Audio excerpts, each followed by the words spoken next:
Galates épisode 10, chapitre 3, versets 23 à 29. Un précepteur devenu inutile. Le pédagogue ou le précepteur était dans l'Antiquité une personne qui était chargée par les familles nobles de l'éducation des enfants. Certains philosophes célèbres étaient devenus les précepteurs de grands hommes. Par exemple, la légende dit que Philippe de Macédoine choisit le philosophe Aristote comme précepteur pour son fils Alexandre. Plus tard, Alexandre fonda l'un des plus grands empires de l'histoire, on le connaît sous le nom d'Alexandre le Grand. Le précepteur exerçait sur les enfants qui lui étaient confiés une autorité très forte, car ils étaient aussi chargés de leur éducation morale. L'enfant était donc soumis à une discipline très stricte. Pourtant, par sa naissance, il était plus grand que le précepteur, car il était fils et destiné à un grand héritage, tandis que le précepteur n'était qu'un serviteur. Paul compare la loi de Moïse à un précepteur. Elle a une autorité extrêmement forte sur nous, mais seulement pour un temps.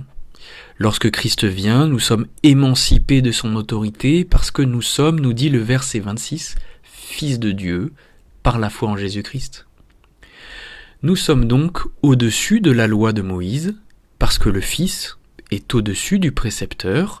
Or nous sommes, nous dit le verset 29, héritiers selon la promesse. Paul enseigne donc que les Galates n'ont pas besoin de se faire circoncire ou de respecter la loi pour obtenir l'héritage, car à cause de Christ, nous sommes désormais la descendance d'Abraham.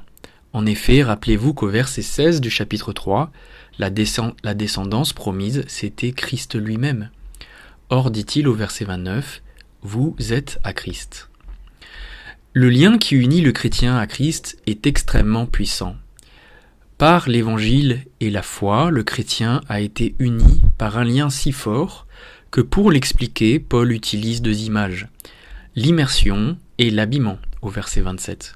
Vous avez été baptisés en Christ, ce qui veut dire littéralement plongé en Christ, et vous avez revêtu Christ. Par l'image du baptême et du vêtement, Paul veut en fait imager qu'on ne fait plus qu'un avec Christ. Que l'on soit juif ou non, riche ou pauvre, homme ou femme, il dit « tous sont un en Jésus-Christ ». Si nous sommes unis à Christ, nous sommes donc aussi héritiers à cause de Christ.